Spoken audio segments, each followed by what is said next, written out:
Last people try and squeeze in, and then we're off. From conception to career. Right? What does that mean? It means that the human being starts as a fetus programmed to produce a brain. Right? And if all goes well with the fetus, it ends up with an undamaged brain, which in some families is a big if. Right? There's a recent study in Finland which tracked people 40 years after birth, and it found that 40 years afterwards, if you were damaged in the fetus, if the mother was stressed, 40 years afterwards, those people are still dysfunctional. Right? So that's why we start with conception to career, not birth. Right? The fetus is programmed to produce a brain, and if that fetus is in the womb of a mother who's not stressed out of her mind, then you get to a baby. A baby has a brain, which is a physical endowment, but no mind. A mind is a social construct, and it's constructed over the course of about 20 years. And you can think of it in various phases. Getting the child from babyhood to school is one phase, school another phase, and then beyond school, the phase up to career. We've got a fantastic panel, 2 social activists, 2 academics, all concerned with this chain from the fetus to career. Right? I'm Paul Collier, and I breach the condition that everybody here has got to be young, so I apologize. I quite considerably raised the average age of my panel, but you'll just have to be tolerant there, right? Why I put this panel together is that Britain is absolutely brilliant if you're in the half of the population that is cognitively gifted and you end up at a good university. Right? We're actually about the best place on earth for that. We've got 3 of the top 10 universities in the whole world. Right? And for the other half of the population, we're really pretty awful. Right? Our schools are okay. They're not really the heart of the problem. We pile too much by way of expectations on what schools can do. And then we disastrously neglect the much more important other phases, before school, outside school, and after school. And that's what our panel will be talking about. So we've organized as in sequence. We start with Sara Fernandez, social activist. She's the director of the Oxford Hub, which is a team of volunteer labour, social activists working on that first stage of the stressed family and how we get that fetus to school age. Then we turn to Josh Babarinde, who picks up when the children should be at school but are not at school, and after school, do they go to Borstal as a finishing school, or do they get into some productive job? And Josh has built a fantastic social activist workforce which rescues people who might otherwise drop into perdition, basically. And then we turn to Sandra McNally, who, like me, is an academic. She's professor at the University of Surrey and leads a team at the London School of Economics. She is Britain's top expert on vocational training, although she's far too modest to say so. And so she will pick up what could we be doing with vocational training. So that's our sequence, and we've got to start with Sara. Thank you. So as Paul said, I am the director of the Oxford Hub, and we are a centre for social action in Oxford. So our roots are in volunteering and participation in any form. If you're studying here, please come and see us. We've got lots of opportunities for you to get involved in the city. But what we realized quick enough after about 9 years, 10 years of working in Oxford is that volunteering and participation is just simply not enough of a tool to face and address the challenges that we're dealing with in Oxford as a city. So Oxford, you might not know about it, but it's a hugely unequal city. It's got 2 lovely universities. We are in a gorgeous place, but if you drive 10 minutes down the road, you get some of the most disadvantaged areas in Britain. And I think that is a young community, often with a lot of families and a lot of children, which faces multiple inequalities, often intergenerational. So these are people who over 2, 3, 4 generations have been at the bottom of society in a way that has not enabled them to participate and to benefit from, what is otherwise a very prosperous city. So what we have been doing a lot at the Oxford Hub lately is to bridge all of the grand plans that local government and the police talk about up here with the reality of what works in the ground and the reality of life for residents and communities across Oxford. And early years and working with parents of children under 5 and the children themselves is a really big priority.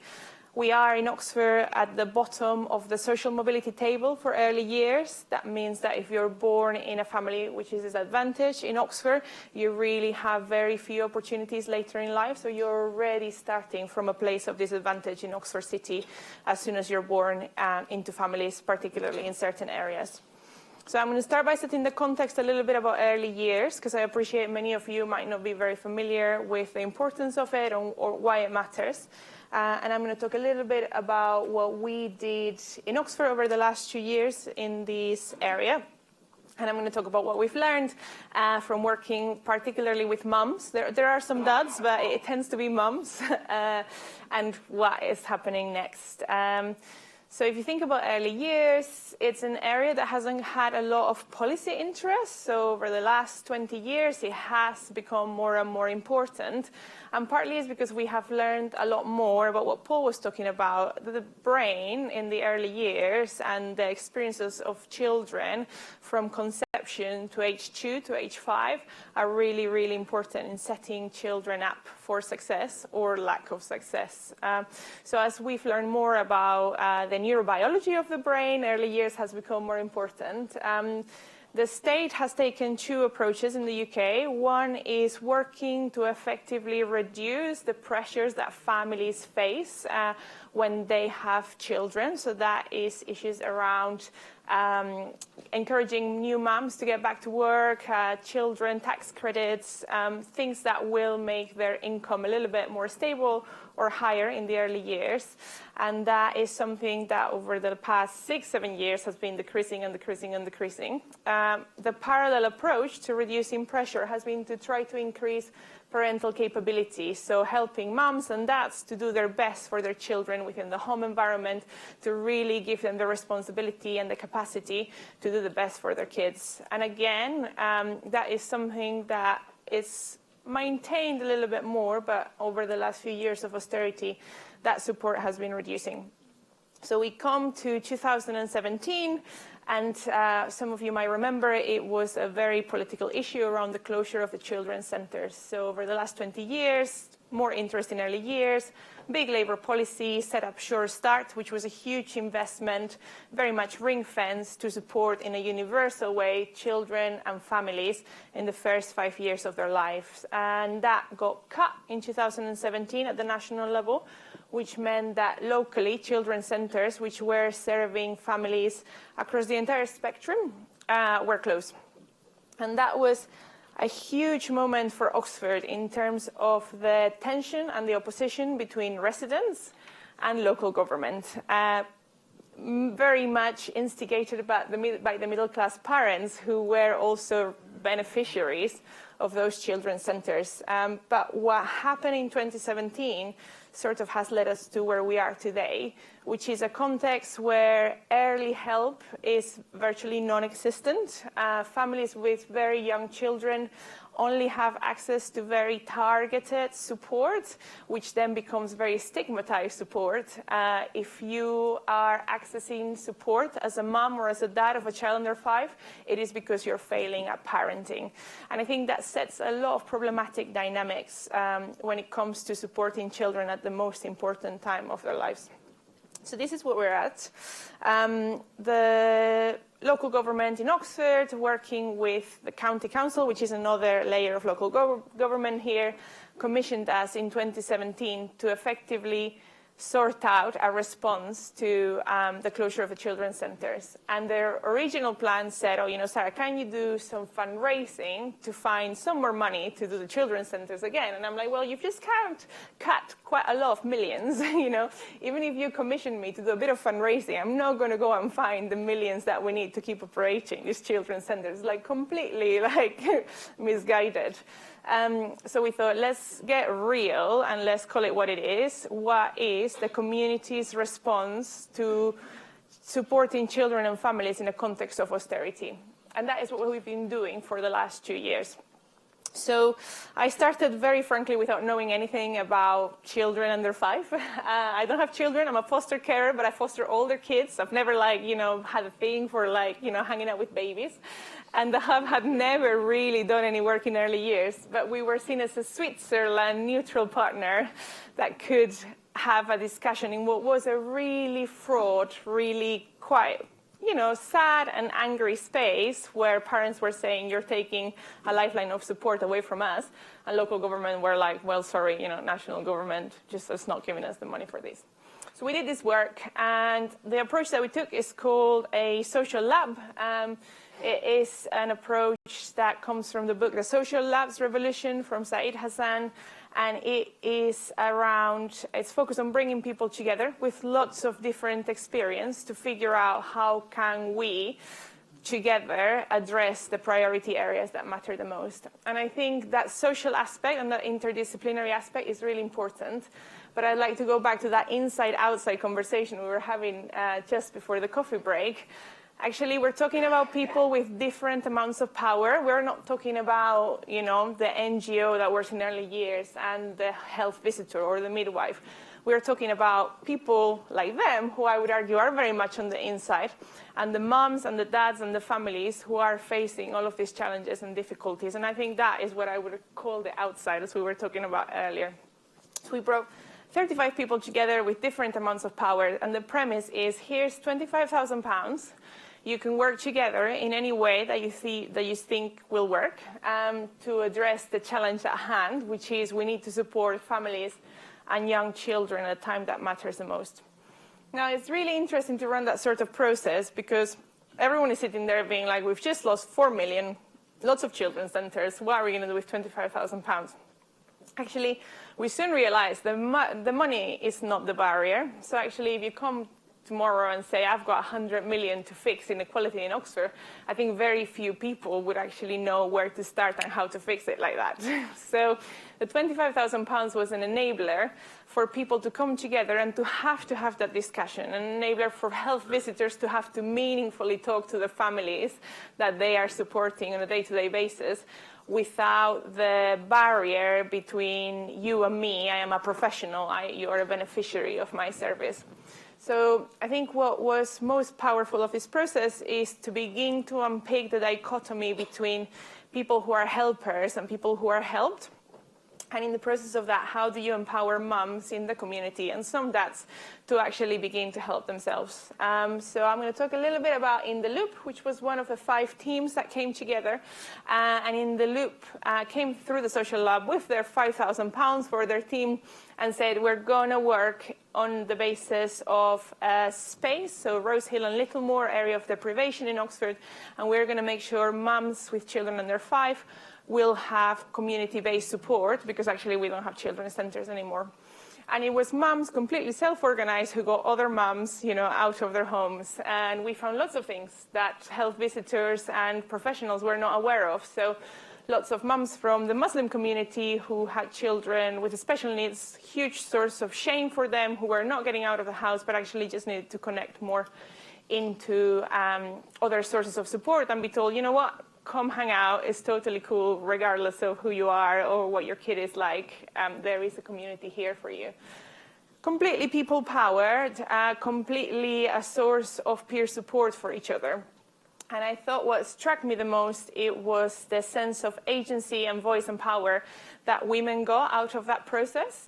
So when we started the process, we said, look, here's £5,000, you know, do your project. And one of them came to me and said, Sarah, you know, we've been talking together, we've been talking to the different moms, we've been getting together, and we really want to go to the seaside. And I was like, well, go to the seaside, you've got £5,000, like, book a coach, go for the day.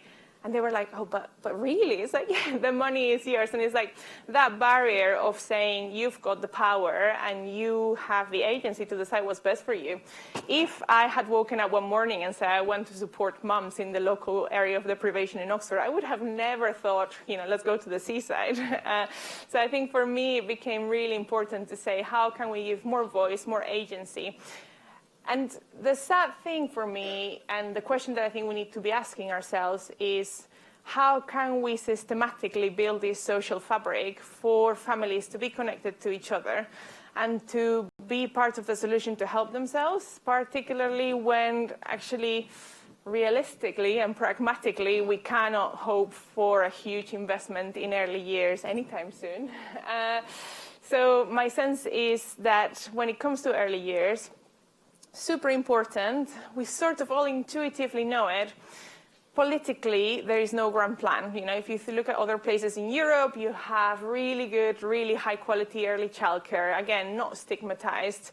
You just don't get here that sort of universal policy to support families at that stage. So my sense is that the solution in early years has got to be people-powered until someone else comes up with a better idea. And that's what we're doing. I'm happy to talk more about it. Starting point. Thanks very much, Sarah. I should say we're both disciples here of Hilary Cotton, who's got this wonderful book called Radical Help, which is a devastating critique of British social services. Social services in Britain devour huge amounts of money, but it's very much a top-down, we know best, we tell you what to do, you, the family, are the enemy, and 70,000 children have been removed from families and are in foster care. Everything we know about foster care, it's temporary, it's paid, it cannot work. And so we've got this vast edifice of top-down power, and what Sarah's been talking about is trying to replace that with a people-centered empowerment. Now, let's turn from that policy disaster of early years to the policy triumph that produces Borstal and knife crime. Josh, it's over to you. Thank you so much. It's a pleasure to be here. Thanks for having me. So my name's Josh Babarinde. I'm a social entrepreneur, and I run CrackTit. CrackTit is London's social enterprise smartphone repair service, staffed by young ex-offenders and young people at risk of offending. And I'm going to speak a little bit more about our work and how we support young people who might be at risk of offending, or indeed ex-offenders, away from those kind of lifestyles and towards employment. But first I wanted to give some context. And capitalism is the fundamental context. Capitalism, curates inequalities by its very nature, and curates, unfortunately, market failures that we're waking up to even more and more as being totally intolerable. And one of the ones that kind of most profoundly disturbs me is that although talent might be equally distributed in all its different forms across individuals in this society, and young people in particular, the opportunities for individuals to unlock those kind of talents and use them to gain prosperity are absolutely not equally distributed. And this stunts the futures of the very young people that I'm most passionate about. what we know is that in London, 1 in 5 individuals aged between 16 and 24 are not in education, employment, or training. And being out of work is a risk factor, especially for those who are most vulnerable, for engaging in crime. And in London, it's been very well documented that youth violence, for example, or violence more generally, has increased in criminal terms by 71% over the last 5 years. And 85% of those crimes are committed by individuals under the age of 30.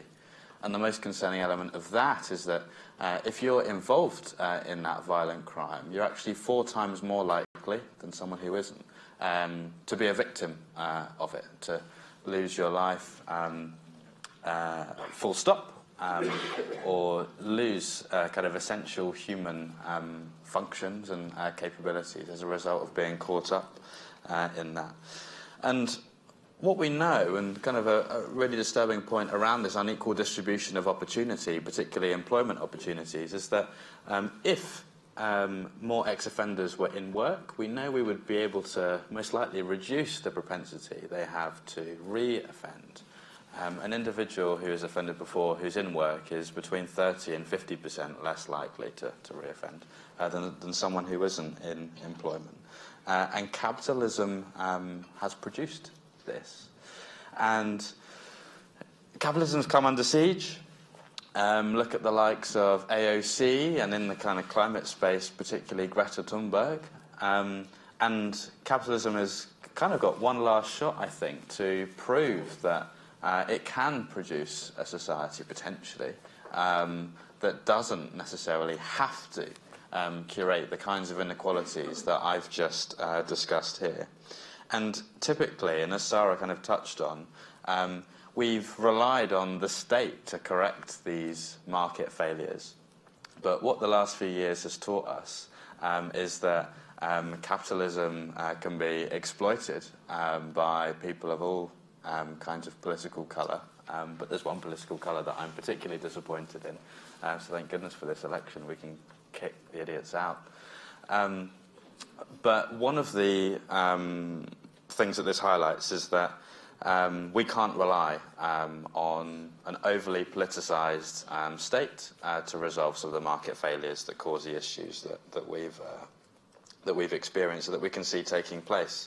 So the question at Cracked It that we ask is, well, in kind of trying to make capitalism work one last time, how might we be able to reconcile this system with a kind of aspiration to support some of those who are most disadvantaged in our society, or some of those who might be at risk of offending or who have offended before, to live prosperous futures.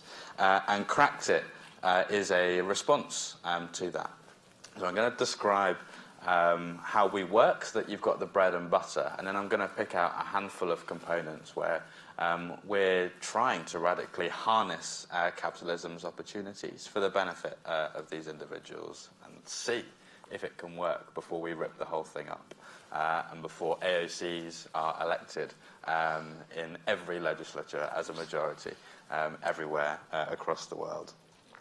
So in terms of what we do, we start by training and then employing young ex-offenders and young people at risk of offending to repair smashed smartphone screens. It's quite a sexy skill as far as these young people are concerned, but for all sorts of reasons that I'll describe later, it's something that seems to work. And our approach is inspired by what some of you will be familiar with, the intermediate labour market. This involves the creation of a temporary job in a genuine working environment that serves as a kind of tool to help someone learn about the norms and customs of the workplace and develop key employability skills, so that by the time they've finished their kind of stint in their intermediate labour market that might be hosting them, in Cracked It's case, this phone repair company that we've built, they're then usually in a position where they're far more ready to transition into employment or prerequisite education or training than they were before. And that's exactly what we aim to do. And in terms of where we're kind of harnessing capitalism for, for the merits that are available, first and foremost, this comes in us being a social enterprise. So social enterprise, for those who are less familiar, involves kind of addressing social problems through commercial means. And it usually involves harnessing a market and the money and opportunities that it can provide, and injecting that money and those opportunities into the very kind of individuals who we want to empower. And in our case, we're harnessing the phone repair market, which is worth £2 billion a year in the UK. 29% of people have a smashed smartphone screen. And the average person swipes, scrolls, or taps their device 2,617 times per day.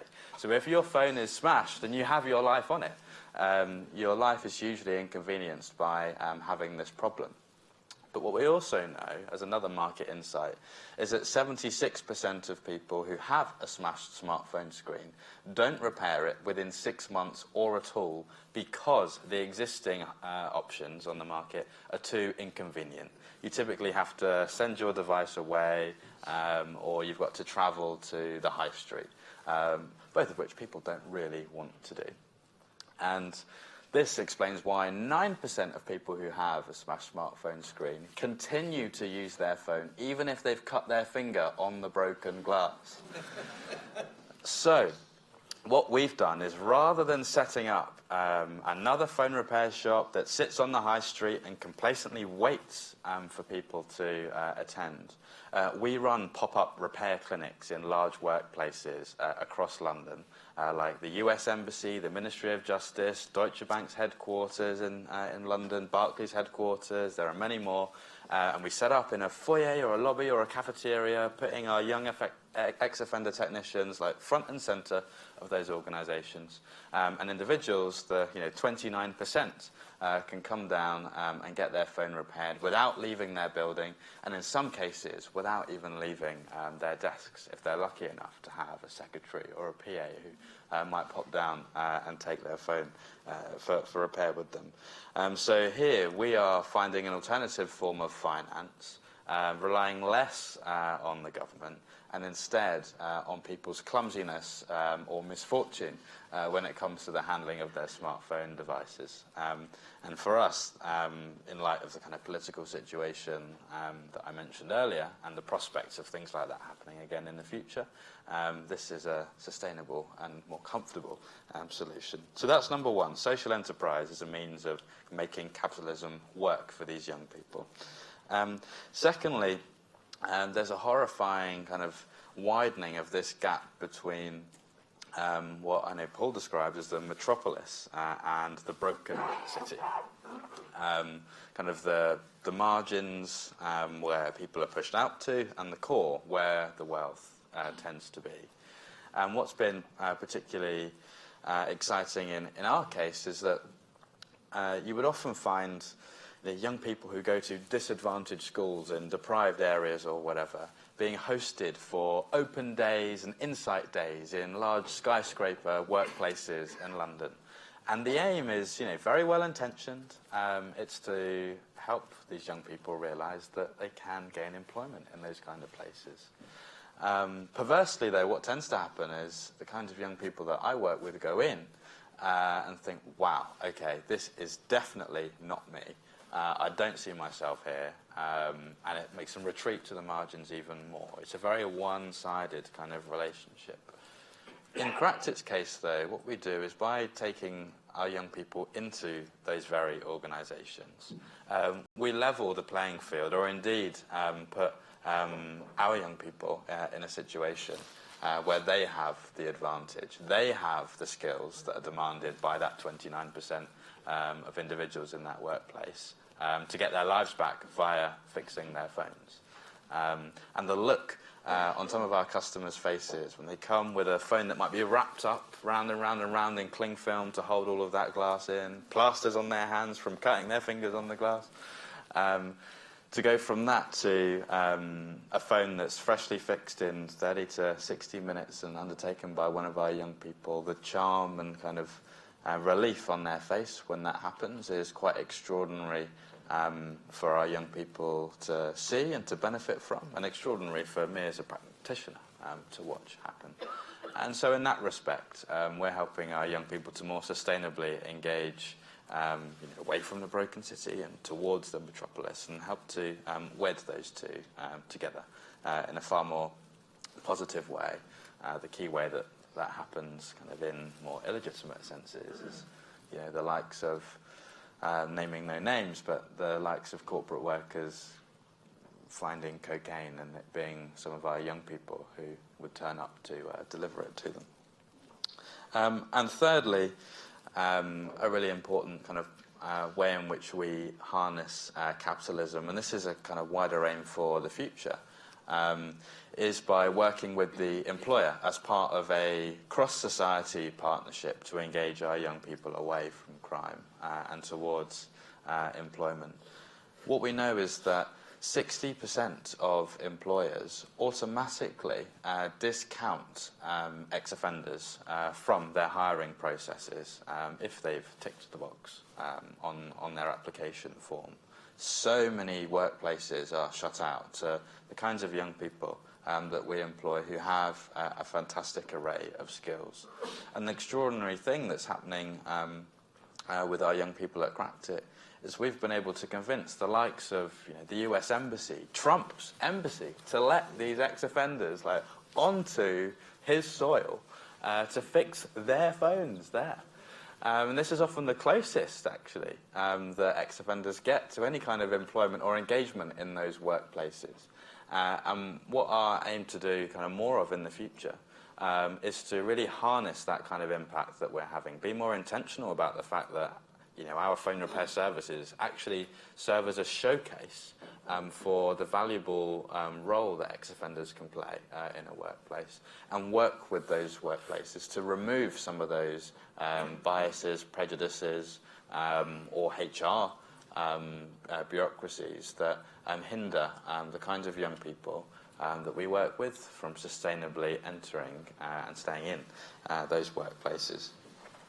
And we've had some really exciting results. Of the over 200 young people that we've worked with in the 3 years that we've been running, 64% have transitioned into education, employment or training within 6 months of completing our intervention. And what's more is that 7 in 10 of those individuals did not go on to reoffend within 1 year. And just to give a bit of context, 64% of individuals reoffend within 1 year of leaving prison. So in many senses, we're helping to flip those figures around. There's kind of lots more that I could speak about, but I'll maybe save that for the Q&A session at the end. Thanks very much, Josh. So what both Sara and Josh have in common, apart from their social activism, is actually giving people agency and the dignity that comes from having agency. Now, Sandra, you've got the job of picking up the kids who Sara's salvaged preschool and Josh has salvaged post-school vocational training. Thank you, Paul. Well, as you said at the beginning, in England, the system for people getting to higher education is really one of the best in the world. People rightly think that the country is very good for higher education, and there are a great many people who get there.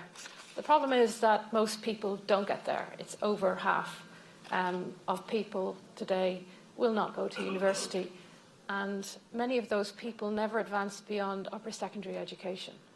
So there's a huge gap, and this is where we really differ from other countries. We have very good higher education, but on the other hand, we have a lot of people at the very bottom, about a fifth of the adult population with very low levels of literacy and numeracy, really low by OECD standards. Then we have a lot of people who just don't progress beyond upper secondary education. So they don't have any proper higher level tertiary education comparable to other countries. And that's a huge problem because there's a lot of demand out there in the labour market for highly technicians and people in STEM fields. And there doesn't seem to be those people available in the actual domestic workforce. So for some numbers, if we talk about higher level tertiary education, that's not university, but not level 6, not degree level, but sub-degree level, we would have about 4% of people with such education, and in Germany it would be 20%. So there's a huge difference there. The problems are also that if you don't get to level 3, if you don't get to good upper secondary education by the age of 18 or 19, there doesn't seem to be much possibility for you to really advance later. Some people do, but it's a minority. It's not what most people do at all. And that's, this is a huge problem because it holds us back as a country. It is related to our low productivity, which we have been before the financial crisis, but even more obviously since the financial crisis. And it's very bad for social mobility because education is one of the ways that people can advance, but clearly a lot of people don't advance, and it is very strongly related to your family background. Now, the problems are not just that they're not just the not very able people at school simply don't get on, and that's just because they didn't do well at school, so we need to reform the school system. The problem is at the transition point as well. I'm not denying that there are issues to be addressed at school, but there is a problem at the transition. One study we did was to look at people who marginally got a grade C in GCSE English. These are national high-stakes exams that everyone does at age 16 in England. Now, we compared people who just crossed the threshold compared to people who didn't. So as a matter of luck, you can either get a grade C or not on the day. Nothing to do with your ability. I can just have a bad day and not get my grade C compared to somebody else. And we found that had a large impact on a minority of those students. So somebody who just was unlucky enough to miss that grade C were more likely to end up as not in education, training or employment. They were less likely to even start a good upper secondary education by the age of 19, 3 years later. Now, this points to a bigger issue within the system that in a good system, we should have ladders for people like that. It shouldn't be a big deal to do upper secondary education. It's a low enough threshold. We're not talking about going to Oxford University here. We're talking about just getting a reasonable upper secondary education. But not getting that grade C in English can hold people back a lot. Now, if that's true at that margin, that's probably true further down the line too. So people who end up not doing very well at GCSEs, they go to the further education college. What do you do then? You have been planning to do A-levels. That's what everyone else is doing. You maybe hadn't thought about what you were going to do. And the problem with the system here is that it isn't obvious. What do you do? Where is that going to lead to? Where is that going to lead to in the next 2 or 3 years? Where can you then go to university or not? And none of that is obvious at all for students or for parents. And I thought that maybe when we study the data, well, it would become clear to us. But we find that, sorry about that. I thought it would become clear to us when we were studying this ourselves in the data. And I realised, though, it looks like a muddle from the outside. And when you look at the data, it's still a muddle. It's a really difficult system to understand. We have lots of different qualifications, but it isn't clear how they link to each other. So, and if you really want to encourage people down that vocational pathway and you want to present an alternative to a very academic education post-16, you have to be able to tell people what are they going to do, where is that going to lead to later. Okay, sorry. Okay. I hope this works this time now. Okay, sorry. Thanks. Thanks. And as I said, that pathway, that just isn't clear. Now, so that's one big problem that's very sort of special for England. One of the other contributing factors is that there are big funding issues as well. So people in 16 to 19 education is poorly funded relative to schools and has declined. In real terms, it's declined by 15% since 2009. And for adults, it's even worse. The budget's declined by 45% since that time as well. So the money isn't there, and then the structures are quite complex as well. So there's sort of structural issues and financial issues that need to be dealt with within England. So why have these problems arisen in the first place? It's partly because of not committing to a particular framework and having a framework that's sort of endured that all parties will commit to. And we also have a sort of establishment in academia, in journalism, in politics, that hasn't really experienced this system themselves and therefore doesn't understand it. Thinks that you can fix it by going in as a minister and realizing it's really hard and there's a lot of different groups to involve. And then people doing that repetitively. Also, other problems are that the system is linked. So once you start looking in what will I change in vocational education, you have to think about, well, what does that imply for higher education? What does that imply for schools? And then it gets even more complicated and even more political. And universities and schools have very strong voice.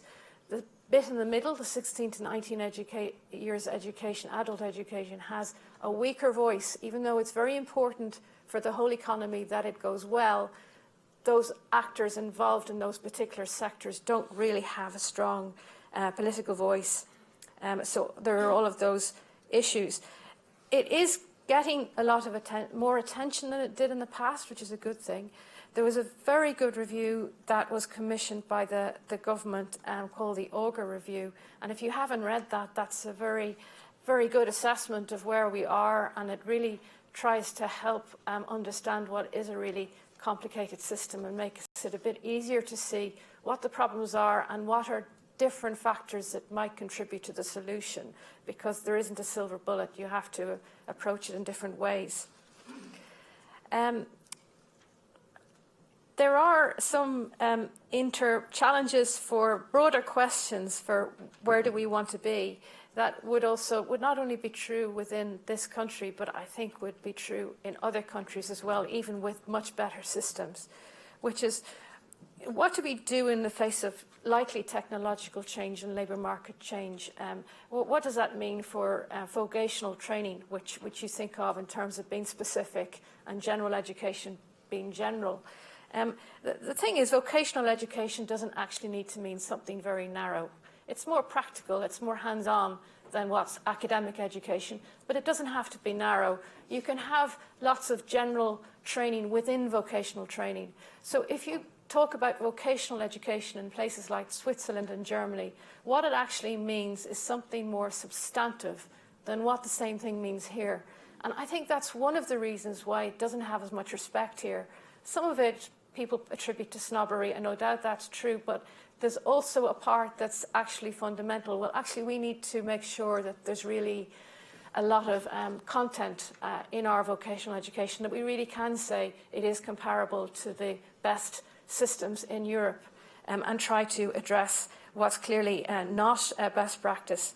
I mean, even thinking about apprenticeships that are being reformed at the moment, we have double the number of apprenticeships than Germany, and it's growing. Now, this says to me that the apprenticeship is far, far too narrow. We should have broader. Apprenticeship is supposed to train you for a job. You need to have something broad within that content, not something really narrow.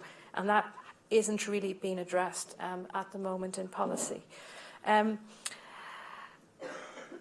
What we need, and what other places also need, is to think about how do you introduce more breadth to your vocational education. And also, you have to get the foundations right in post-16 education, people's initial education. But you have to give people the tools to be able to return later in life to upskill, because when things change, that's what people need to do. But the people who are able to upskill are people with good foundational training anyway. It's much harder to do that if you're not very skilled as an adult and if you've had a very bad experience with the education system. Other challenges for everyone are what is the role of the state versus employers. It's very clear within the earlier phase of education that it's principally a role for the state because of the social externalities everybody else has from being around educated people. It's much less clear later on about what is the role of employers versus the state, and it's difficult balance to get, and it isn't a very straightforward answer. But you know, one can look at what other countries do, and what we don't do here. For example, we incentivise employers to invest in R&D because they can get tax credits for that. But there is no equivalent incentive to invest in your workforce. And in fact, workers are investing less in their workforce in England over time. So we do have one of our sort of policy pieces is about human capital tax credits, which some countries do, and about the possibility of maybe doing something like that within England as well. So I think that's all I'll say for now. Thank you very much, Sandra. Can I just clarify that we've got more than twice as many apprenticeship courses as Germany, but 1/zillionth of the number of people going through them. True. Yes. We don't have as many people going through apprenticeships. That's true. What it means in Germany, what it means here is something quite different. A lot of our apprenticeships are actually for adults, very controversially, because it doesn't mean the same thing when you're an adult and you've been in the labour force compared to when you're just entering it. They're shorter in duration. Ours are at most 2 years and often just 1 year. In Germany, it would be maybe 3 years, and that would be typical. So it's a completely different thing. Yeah. So we call these things apprenticeships, but they're not the same animal. No. Now, we've got time for 3 questions. They've got to be questions, not statements. And then I'm going to add 2 of my own questions, and then we go back to the panel. Question number 1. Been sacked since earlier, and also I need to give Josh my phone at lunchtime. The session's called From Conception to Career, but we didn't really talk about the really difficult public policy challenge of pre-pregnancy and pregnancy. We started at early years. Oh, the pregnancy. Yeah, okay. Next one.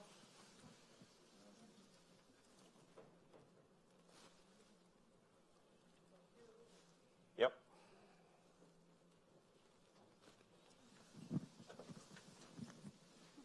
Oh, it's for me? Hello, I'm Anna Gorgodze from King's College London, and I'm doing education policy and CT. And as far as we addressed vocational education, could you reflect more clearly, how could you see the role of the state to promote vocational education? Because when we're comparing it to Germany, we see that employers have much bigger support. There are timeline is different for them. What could be solution that you could offer to the I don't know, educational professionals who could better involve in promoting vocational education? Thank you. Thank you. 3rd question.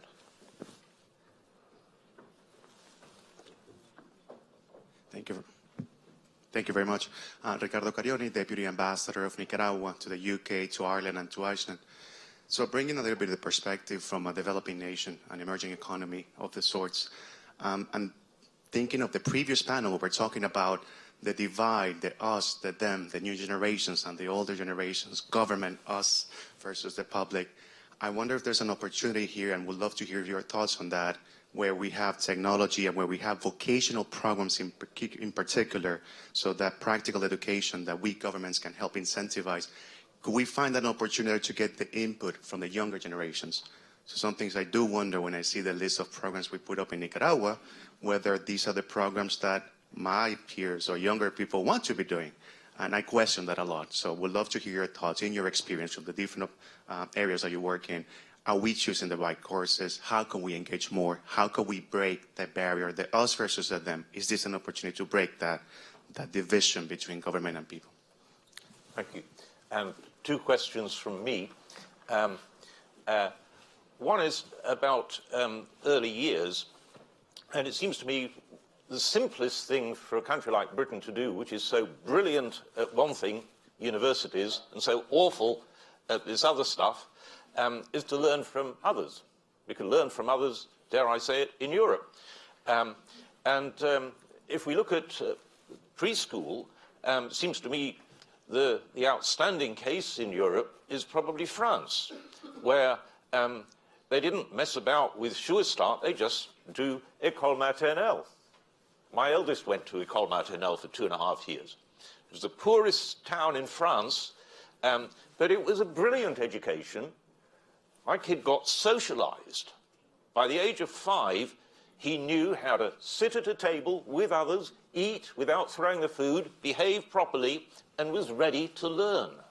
And what we now know is that the cognitive skills can only be built on a foundation of the non-cognitive social skills. And that's what preschool in France does. Because it's free, standard, state-provided, everybody goes. There's no stigma. It's just the obvious thing to do. Why aren't we doing it? Right? And you could say the same about early pregnancy. You could say, why don't we look at the variation in Europe, teenage pregnancy, big variation across Europe. Why don't we learn about what's happening with the countries that have got it low?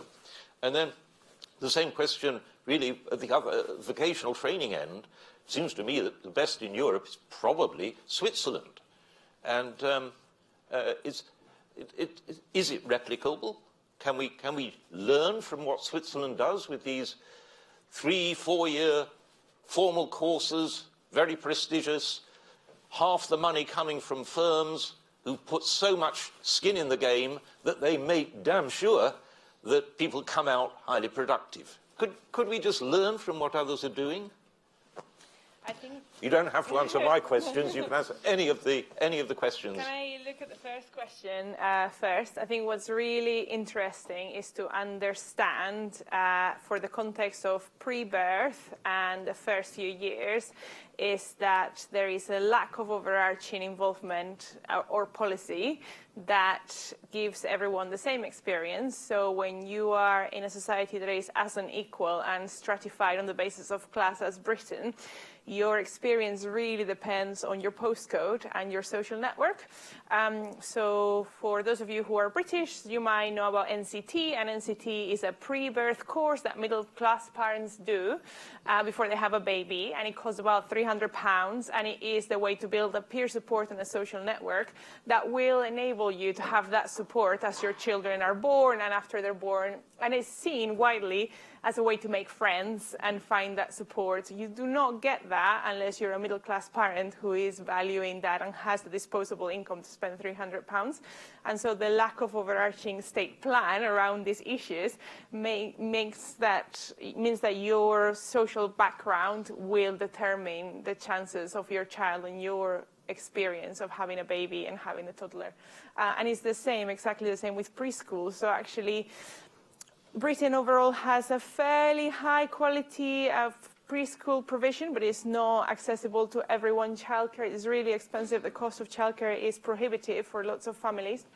And so actually, again, your background, your disposable income will give you a very different experience for your child, which, because of those first few years are so critical, then will not determine, but strongly influence the rest of that child's experience of school, education, and the workplace. And that is the real sad story of inequality in this country. Yeah, I'll take, we've not got very long left, so I'll be quick, and I'll just take jointly the questions about the role of the state in promoting vocational education and what role young people should have in kind of defining what that looks like. In terms of the latter, young people were at the heart of defining what we did, the kind of vocational education, if you like, that Cracked It provides. I have no intrinsic interest in phone repair whatsoever. I had no idea how to do it before I set this up, but for a bunch of reasons, pragmatically, it made sense. And the key reason was that this was something that young people would want to engage in. And when you're working with some of the individuals who are at the furthest margins of society, you often just have to meet them where they're at in order to engage them towards the centre and help extend their time horizons or help enhance their kind of range of interests, etc. So I think it's really important for young people to contribute, or at least for their insights to be at the heart of the creation of those kind of courses. And two, the question on the role of the state. I mean, I think that right now the vocational education sector is very kind of employer-led. Courses are designed to help slot young people and older people into specific parts of the labour market. And I think that we kind of give the private sector too much say and too much power when it comes to that. As I said, I think if we listen to our young people, we can actually find out how we can find kind of the sweet spot between where the demand is in the economy and where young people are most interested in taking part in it. But also, you know, our schools, teachers, our education system knows our young people very well and knows what kind of environments, etc., that they thrive in best and that they can perform in best. And so I think that our education system should be a kind of spokesperson or spokesthing for our young people to help promote vocational education on their behalf, on their terms, rather than employer terms. Thank you. I'll try and address your question and the question at the back. I mean, what can we do? Can we learn from other countries? I think we can't import wholesale what's in other countries, however much we would like to, partly because it's not the only thing that's different between those countries and ours. There's cultural differences, there's institutional differences, there's labour market differences, employer differences, so we can't do that. But I think we should try to learn about what works in other places and try to import some of the good things. I mean, it seems there's an issue here about stakeholder involvement. You want to involve employers, of course you do, but they're not neutral agents. They're thinking about their own needs now, which aren't necessarily the needs of employers not in the room, and they're not necessarily the needs of employers of the future. And they don't know about technological change any more than the rest of us do. So they're not the only stakeholder that's worth listening to. And with young people, yes, you want them to be involved, but in a real way, not in a tokenist way that has your two 16-year-olds on a panel. You know, that's not proper involvement of young people, I don't think. I think, particularly thinking in a time of reform, we have reviews on everything. We have reviews about level 2, that's lower secondary, people who come out of school and do really badly. And then we have reviews about upper vocational education.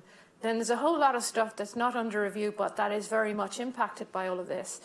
There doesn't seem to be much of a national vision about where we're really going.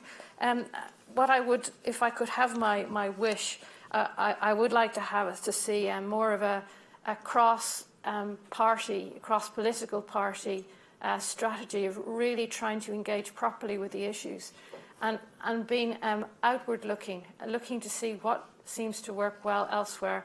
How do they involve different stakeholders in their decision-making process? Because maybe we can learn from that to think about how we reform ourselves. Because if you have a bunch of academics working together and they produce a report, it doesn't seem to always get that much traction unless the government of the day want it. So it doesn't really seem to work that way. So I'd be quite interested to know, how do those countries, I know Switzerland is a country that has changed over time, how do they do it? And it's a much smaller country, of course, with a very different kind of government. But are there ways that we can learn from how they've tried to change their process? That's it. Thank you very much. So, you may have recognized, some of you will be familiar with my little book, The Future of Capitalism, Facing the New Anxieties. And our panel has been about facing one of the new anxieties thrown up by capitalism, which is the big divergence between the productivity of the well-educated and the productivity of everybody else. And that's what Conception to Career has been about. The future of capitalism, half of it is that, half of it is the other new social divergence, which is a spatial divergence, which Joss referred to, between a booming metropolis and broken provincial cities. And so there's another half to all this, which is bringing jobs to places where people belong. Those, I think, are the two halves, the combined we need to make capitalism work for everybody. Thanks very much.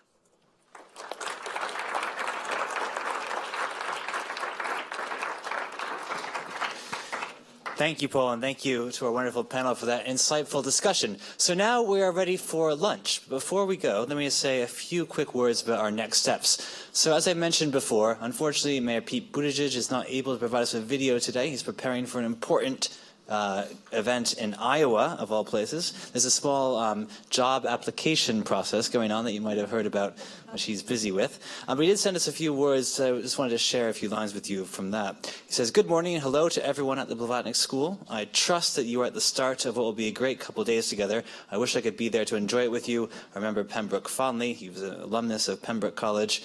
And I hope you find your time there as enriching and meaningful as I did." So it's a high challenge to live up to. But he goes on to say, "The moment in history that we find ourselves in right now, one with so many crises on our doorstep, both here in the United States and around the world, makes a discussion centered on the unique challenges young people face around the world mission critical.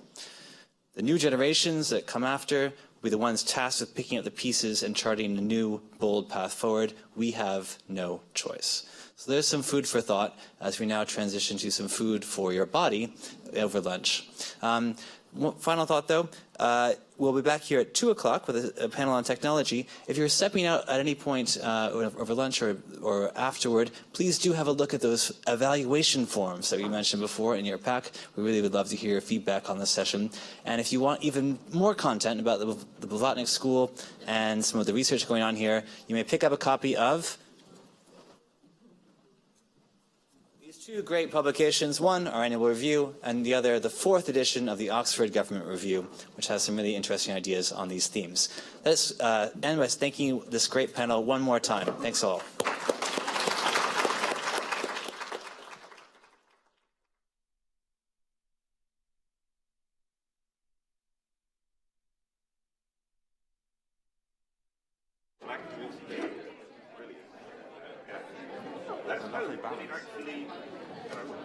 This thing's been all over the place. Let's hope it actually starts to make a difference. Thank you. So Sandra will be in touch because